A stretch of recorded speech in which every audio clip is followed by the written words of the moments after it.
um cemitério. Olha que coisa mais linda. É um cemitério famoso. O problema é que muita gente, é complicado. E o pessoal vem aqui para tirar foto, né? Para filmar.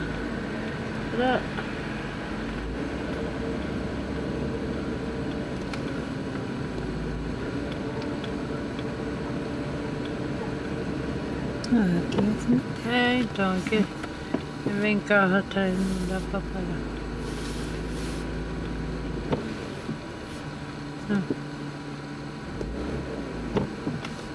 Agora não dá.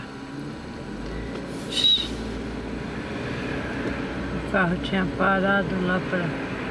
Olha aquele amarelo lá, Rosa, que bonito. Mas eu acho que se descer lá embaixo também vai estar assim. Mas a sakura aqui tá linda. Essa flor aqui é que japonês ama. Ama de paixão. Moço, por que você fechou aqui? Rapaz. O que tá escrito aí, Rosa? Alguma coisa.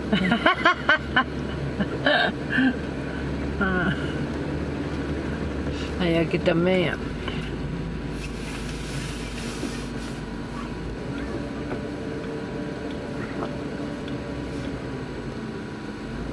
Tem um carro colado atrás de mim, viu?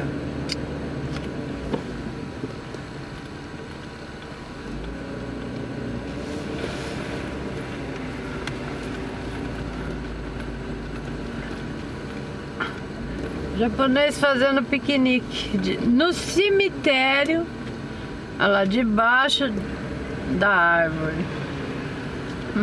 É brincadeira? Meu Deus! Sobe lá, Rosa, aguenta? Aquela escada, ó. Você promessa pra subir. Promessa pra quê? Tem que achar uma coisa muito... Tem que ser uma coisa muito boa, Rosa. Um sacrifício desse. É, porque... Esse cara quer parar o carro ou quer andar? Oh, meu Deus! Só podia ser velha, viu? Mas velha de uns 80 e poucos anos, Rosa. Não é velha assim de 60, 70 não. Olha.